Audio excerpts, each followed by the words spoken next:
তো এখানে আমি এই যে ফুলকপি দিয়ে আলু দিয়ে ভাজি করব। এখানে তেল দিয়ে দিয়েছি, তেল গরম হয়ে গিয়েছে। আমি এখানে একটু আস্ত জিরা দিয়ে দিলাম। তারপরে দিয়ে দেব আমি পেঁয়াজ কুচি।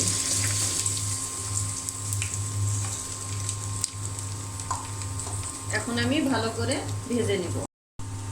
তারপরে তো এখানে পেঁয়াজ ভাজি করা হয়ে গিয়েছে। আমি এখন এর মধ্যে ফুলকপি আর আলু দিয়ে দেবো।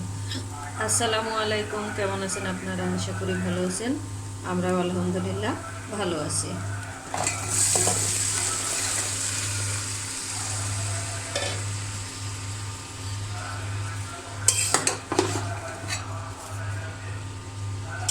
এখন আমি দিয়ে দেব কাঁচামরিচ।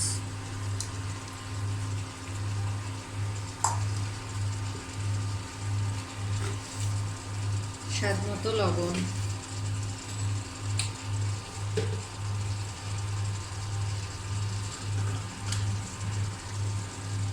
অল্প পরিমাণে হলুদের গুঁড়া। তারপরে তো আমি এই যে ভালো করে নেড়ে চেড়ে দিয়েছি। এখন আমি ঢাকনা দিয়ে ঢেকে দেবো। ঢেকে দিলে কিন্তু কমে যাবে। তারপরে তো এই যে দেখুন ভাজিটা কতটা কমে গিয়েছে আর হয়েও গিয়েছে। আমি এখন নামিয়ে নিব। ফুলকপি কিন্তু এখন খুব সস্তা, শীতের তরকারি সবই সস্তা। আমি এই ফুলকপিটা নিয়ে আসছিলাম, একটা ফুলকপি মাত্র 10 টাকা দিয়ে। তো এইভাবে ভাজি করে খেতে বা অন্য রান্না করে খেতে কিন্তু ভালোই লাগে। ঝোল রান্না করলেও কিন্তু ভালো লাগে। তো এখানে আমি এই যে পাঙাশ মাছ রান্না করব। আমি তেল দিয়ে দিছি। তেল গরম হয়ে গেলে আমি দিয়ে দেব পেঁয়াজ কুচি।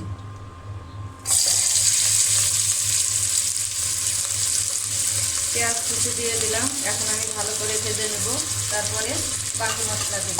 এখানে আমি মশলা রেডি করে নিয়েছি।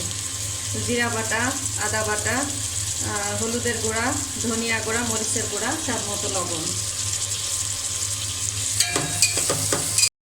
এখানে পেঁয়াজ ভাজি করা হয়ে গিয়েছে। আমি এখন এর মধ্যে মশলা দিয়ে দিলাম।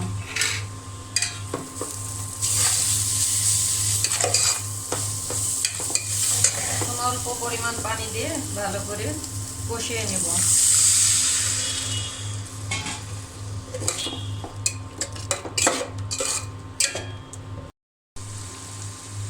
তো এখানে যে মশলা কষানো হয়ে গিয়েছে, এখন আমি মাছ দিয়ে দেব।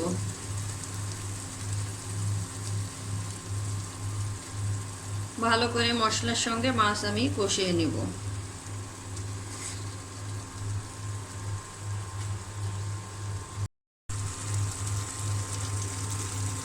তো এখানে যে মাছ কষানো হয়ে গিয়েছে, আমি এখন পানি দিয়ে দেব।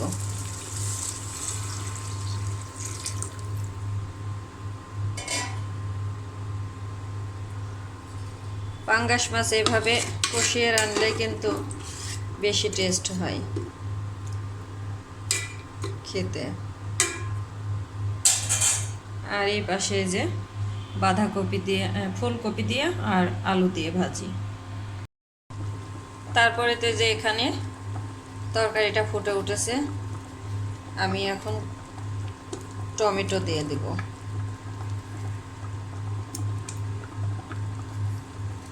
আর দিয়ে দিব কয়েক পিস কাঁচামরিচ।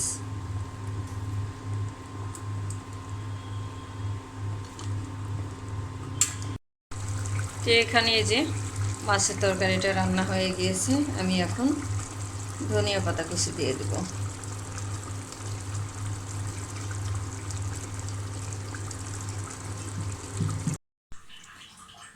তারপরে তো যে এখানে পাঙাশ মাছের তরকারি টমেটো দিয়ে রান্না হয়ে গিয়েছে। আর এখানে যে ফুলকপি আর আলু দিয়ে ভাজি হয়ে গিয়েছে।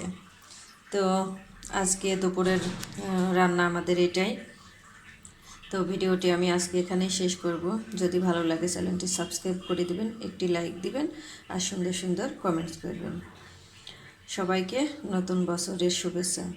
নতুন বছর যেন সবার খুব সুন্দর কাটে এবং ভালো কাটে, এই দোয়া করি। আপনারা দোয়া করবেন আমাদেরও যেন নতুন বছর সুন্দর কাটে এবং ভালো কাটে। আসসালামু আলাইকুম।